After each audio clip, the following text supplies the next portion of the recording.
it seems that in the period towards the end of the 700s, there were monks of Eastern Rite coming towards Rome for political reasons, and we find therefore this Basilian monk celebrating, it would seem, in the Western Rite, because that was the nature of the host that he was using, at the church dedicated to the converted centurion Longinus, St. Longinus, who, according to tradition, pierced the side of the Lord at the Passion, Lanciano.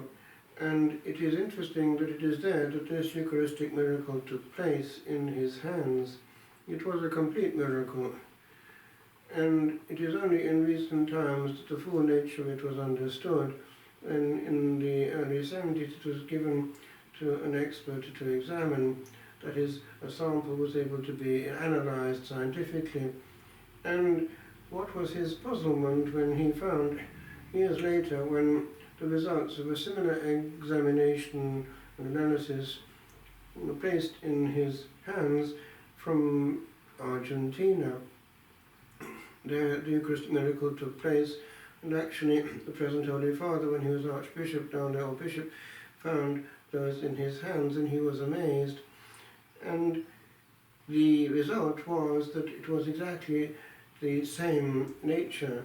The tissue, the blood group, everything was the same, and the doctor, the expert professor in question, just commented in amazement, it's the same man, it's the same man. And it is the same that comes through in all these miracles, also blood that comes out of statues, also the traces on the Holy Shroud, the same blood group, and so on. And also this DNA thing, which actually indicates that Joseph was not involved. It is interesting. Therefore, we have evidence and proof of several things coming together in these combined strands of scientific knowledge. And that tells us also that we have to do precisely with the pierced side and heart, for it is myocardial tissue that is there, living. And we have to do, therefore, with a living presence and a loving presence. And it is seen as such, actually way back by the fathers of the Church, that from that wounded side, as from the side of Adam, the Church is born.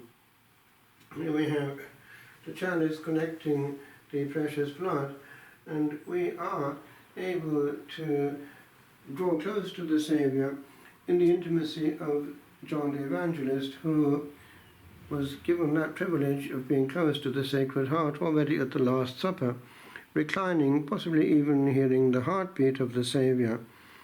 And it would seem that St. Margaret Mary Alacoque asked the Saviour why he was making known this great mystery of his love only in recent times, and that he answered that it was something that he'd kept for the last times. She wanted to know why he had not shown it all to John the Evangelist. So we have here something the Lord has kept for our age, and it was at the time of Jansenistic harshness towards people who were therefore discouraged from coming to the sacraments, and he wanted people to come, but not, of course, glibly or casually, and so the custom of having the confessions on the vigils of the first Fridays came in. The monthly communion at the time was fairly revolutionary. Now we've gone to the other extreme, and we've taken the Lord very much for granted. We need to recuperate something of the balance. It's not either or, but the perfect combination of both and, the optimum.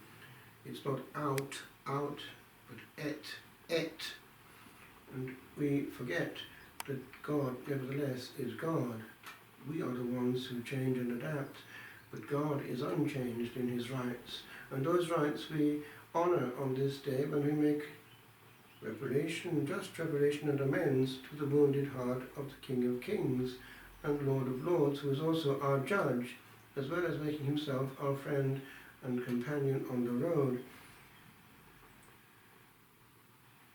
the update, as it were, that we have in the whole series of events coming through in Poland through St. Faustina is interesting. We have here also these rays emitting this grace, the sacramental life, and the washing in the waters of baptism.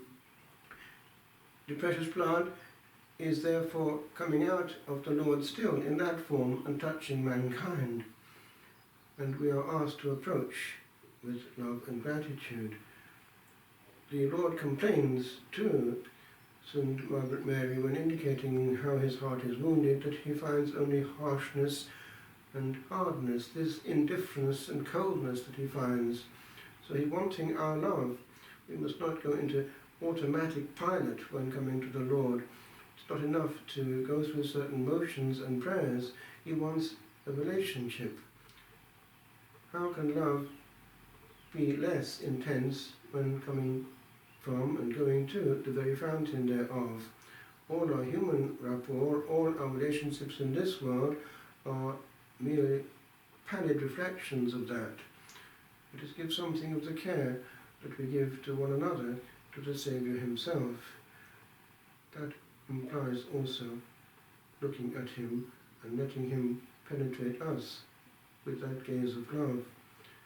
If that is not happening, we are in a mode of religion and not relationship, which is what he humbly begs of his creatures.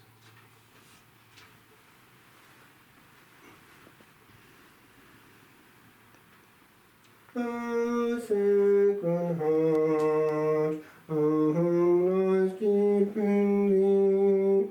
On earth thou art and as rest, in heaven the glory of the blessed. O sacred heart, O sacred heart, thou fount of contrite tears, where those living waters flow, new life to sinners they bestow. O sacred heart, O sacred heart, our trust is all in thee, for thou wouldst not be dark and drear, thou breathest rest where thou art near. O sacred heart, O sacred heart, when shades of death shall fall, receive us neath thy gentle care, and save us from the tempter's snare. O sacred heart, O sacred heart, leading our children home, where we may ever rest near thee, in peace and joy eternal.